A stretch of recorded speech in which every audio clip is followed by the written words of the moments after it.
आज आपण शिकणार आहोत शब्दसिद्धी। आता शब्दसिद्धी या शब्दातच दोन शब्द आलेले आहेत, एक म्हणजे शब्द आणि दुसरा म्हणजे सिद्धी। म्हणजेच काय की शब्द कसा तयार होतो याचा अभ्यास करणे यालाच आपण शब्दसिद्धी असे म्हणतो। आपण भाषा जेव्हा बोलत असतो किंवा लिहित असतो तेव्हा भाषेमध्ये अनेक शब्द वापरतो। ते अनेक शब्द त्याच मूळ भाषेतले आहे किंवा इतर भाषांमधून त्या भाषांमध्ये आलेले आहे किंवा आपण स्वतः तयार केलेले आहे। या सगळ्यांचा अभ्यास करणे म्हणजे काय आहे, शब्दसिद्धी आहे। तर शब्दसिद्धी म्हणजे काय की भाषेमध्ये शब्द कसा सिद्ध होतो, सिद्ध होणे म्हणजे तयार होणे, सिद्ध होतो म्हणजेच तयार होतो याचा अभ्यास करणे म्हणजे शब्दसिद्धी होय।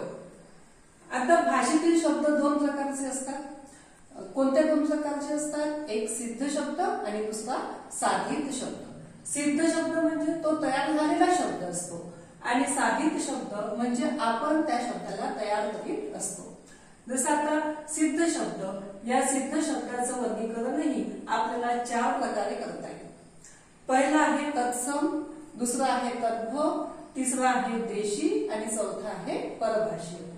आता तत्सम, तत्सम म्हणजे काय की त्याच्यासाठी, तत्सम म्हणजे काय त्याच्यासाठी। तर संस्कृत भाषा माहिती आहे तुम्हाला की मराठी भाषेची जननी आपण म्हणतो। तर संस्कृत भाषेतून मराठीत जसेच्या तसे आलेले शब्द जे असतात त्याला तत्सम शब्द असे म्हणतात। जसं आहे अग्नी आहे, गृह आहे, हे तत्सम शब्द आहे। मग तद्भव, तद्भव शब्द जे आहे संस्कृत भाषेतून मराठी भाषेत जेव्हा ते शब्द येतात तेव्हा काही ना काही त्यांच्यामध्ये बदल होत असतो। तर असे बदल होऊन आलेले जे शब्द भाषेमध्ये रूढ होतात त्याला काय म्हणतात, तद्भव शब्द असे म्हणतात। जसं आहे आपण सांगितलं ना, अग्नी हा संस्कृत भाषेतला शब्द आहे, तत्सम शब्द आहे। पण अग्नीपासून आपण आग असा शब्द तयार केला म्हणजे बदल झाला ना, तर आग हा तद्भव शब्द झाला। जसं गृह शब्द आहे, गृहापासून आपण घर शब्द तयार केला तर घर हा सुद्धा काय आहे, तद्भव शब्द आहे। आता देशी, देशी शब्द म्हणजे काय की जे मराठी भाषेतील मूळ शब्द आहे ते देशी शब्द असे म्हणतो आपण त्यांना। जसं आहे घोडा आहे, डोळा, दगड किंवा लुगडे, हे मूळ मराठी शब्दच आहे, याला आपण देशी शब्द असे म्हणतो। आता परभाषीय, पर म्हणजे दुसऱ्या भाषेतले जे शब्द आहेत ते मराठी भाषेतही आलेले आहेत आणि आपण ते स्वीकृत करून मराठी भाषेत रूढही केलेले आहेत, तर ते परभाषीय शब्द आहेत। जसं आपण अनेक भाषातले शब्द स्वीकारलेले आहेत, पोर्तुगीज, कानडी, गुजराती, इंग्रजी शब्दातले तर भरमारच आहे आपल्या मराठी भाषेमध्ये, आपण ते अंगीकृतच केलेले आहे। तर असे अनेक भाषातले जे शब्द आपण मराठी भाषेत आणलेले आहेत त्या शब्दांना परभाषीय शब्द असे म्हणतात।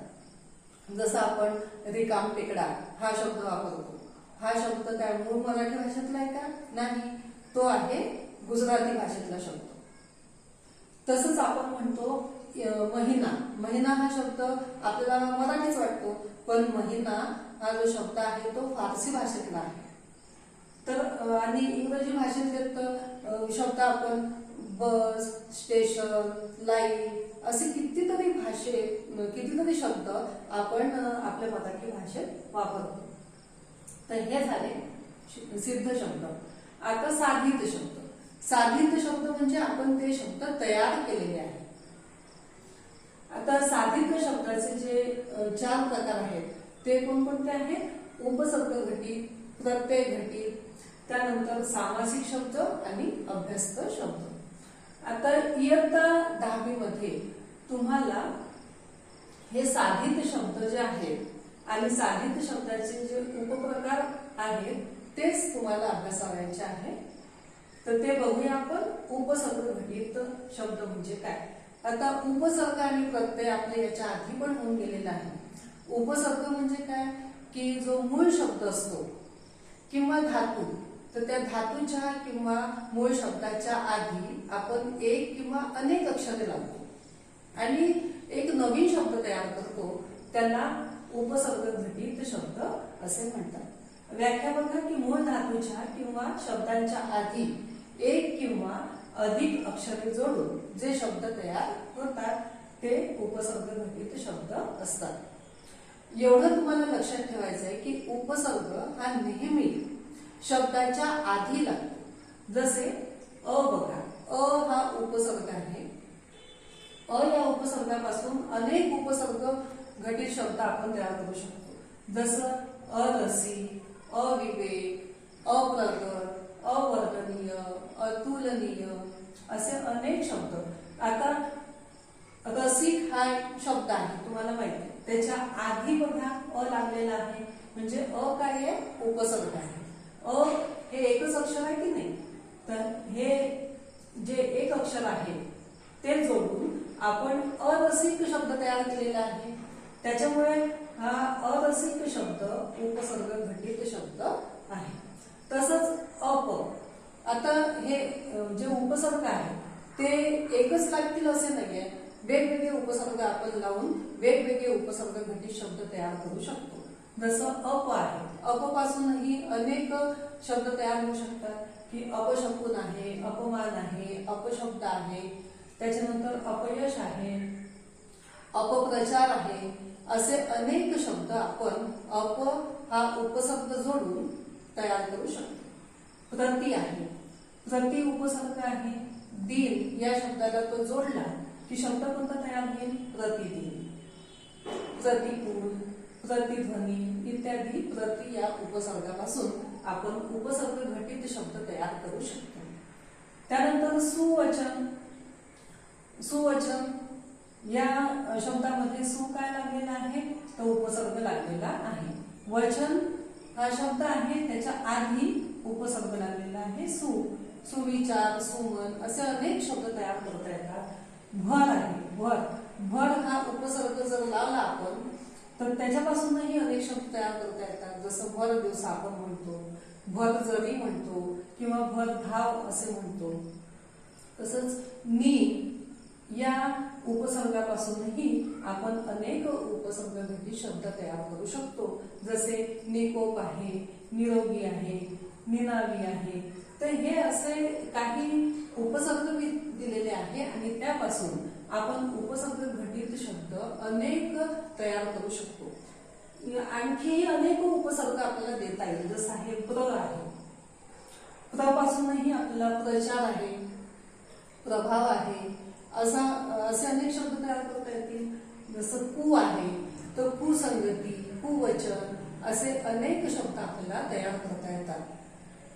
एवढं लक्षात ठेवायचं आहे तुम्हाला की उपसर्ग हा नेहमी शब्दाच्या आधी लागतो। तर उपसर्ग घटित शब्द म्हणजे काय आपण बघितलेलं आहे। त्यानंतर आपण बघूया प्रत्यय घटित शब्द। आता प्रत्यय घटित शब्द हा प्रत्येक शब्दाच्या नंतर लागतो, नेहमी लक्षात ठेवायचं, प्रत्यय हा शब्दाच्या नंतर लागतो। तर मूळ शब्दाच्या नंतर एक किंवा अधिक अक्षरे जोडून जे नवीन शब्द तयार होतात त्यांना काय म्हणतात, प्रत्यय घटित शब्द असे म्हणतात। जसे बघा इक, इक हा प्रत्यय वापरून आपण अनेक शब्द तयार करू शकतो। जसे मानसी, मानस हा एक शब्द झाला, त्याला इक प्रत्यय जोडला तर शब्द कोणता तयार होईल, मानसिक। समाज हा शब्द आहे, समाज या शब्दाला इक प्रत्यय जोडला तर शब्द कोणता तयार होईल, सामाजिक। संस्कृती हा शब्द आहे, संस्कृती शब्दाला इक प्रत्यय जोडला तर शब्द कोणता तयार होईल, सांस्कृतिक शब्द तयार होईल।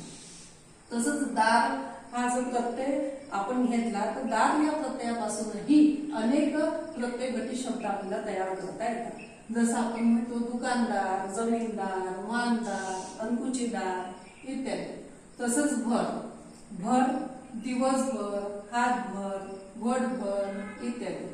आता बघा एक लक्षात ठेवा की भर हा उपसर्गही होऊ शकतो आणि प्रत्यय सुद्धा होऊ शकतो। मग लक्षात कसं ठेवायचं की हा उपसर्ग आहे किंवा प्रत्यय आहे। जर शब्दाच्या आधी लागला तर तो उपसर्ग होईल आणि शब्दाच्या नंतर लागला तर तो काय होईल, प्रत्यय होईल। भर या प्रत्ययापासून दिवसभर, हातभर, बोटभर असे अनेक शब्द आपण तयार करू शकतो. तसंच वान आहे, वान, गुणवान, धनवान, अक्कलवान इत्यादी शब्द. पणा, खंबीरपणा, कणखरपणा, तल्लखपणा इत्यादी.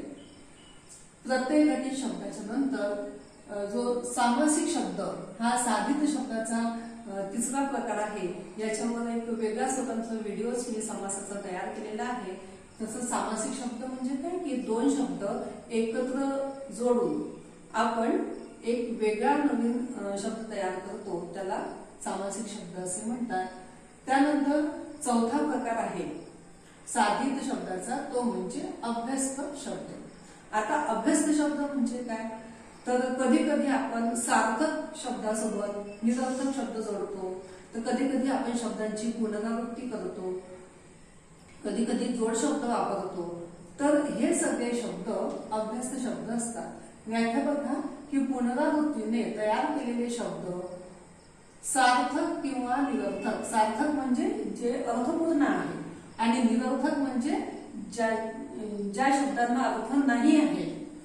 निरर्थक शब्द एकत्र येणे किंवा दोन विरुद्ध शब्द एकत्रित येणे आणि एक नवा शब्द तयार होणे, त्याला काय म्हणतात, अभ्यस्त शब्द असे म्हणतात. आता अभ्यस्त शब्दाचेही 3 उपप्रकार आहे. एक पूर्णाभ्यस्त, दुसरं अंशाभ्यस्त आणि तिसरा आहे अनुकरण वाचक. आता पूर्णाभ्यस्त म्हणजे दोन शब्द जे आहेत ते सारखे सारखे शब्द असतात. जसं आपण म्हणतो ना की लाल लाल, हिरवे हिरवे, निळे निळे, जवळ जवळ, तुकडे तुकडे, हे पूर्णाभ्यस्त शब्द झाले. त्यानंतर अंशाभ्यस्त. अंशाभ्यस्त मध्ये शब्द जे आहेत ते संपूर्णतः सारखे नसतात, जवळपास सारखे असतात. जसे आसपास म्हणतो, शेजारी पाजारी म्हणतो, पुस्तक बिस्तक म्हणतो, इथे तिथे असं देखील आपण म्हणतो. तर हे सगळे शब्द अंशाभ्यस्त शब्द असतात. आता इथे बघा, आपण म्हटलं ना की व्याख्येमध्ये एक सार्थक किंवा निरर्थक शब्द एकत्रित येऊन जो शब्द तयार होतो तो सुद्धा अभ्यस्त शब्द त्याला देखील म्हणतात. जसं आता पुस्तक बिस्तक. पुस्तक बिस्तक मध्ये पुस्तक हा सार्थक शब्द आहे, पण बिस्तक म्हणजे काय, हा निरर्थक शब्द झाला ना. तसंच दोन विरुद्ध शब्द एकत्रित येतात तेव्हा तो अभ्यस्त शब्द होतो. जसं इथे तिथे. इथे आणि तिथे हे दोन विरुद्ध शब्द आहेत ना, हे जेव्हा एकत्रित येतात तेव्हा सुद्धा अभ्यस्त शब्द तयार होतो. आणि अभ्यस्त शब्दाचा तिसरा प्रकार आहे अनुकरण वाचक. अनुकरण वाचक मध्ये एक शब्दांमध्ये नाद असतो. जसं खळखळ, खळखळाट, कडकड, कडकडाट, खणखणाट, असा जे नादवाचक जे शब्द असतात ना त्याला अनुकरण वाचक शब्द असे म्हणतात.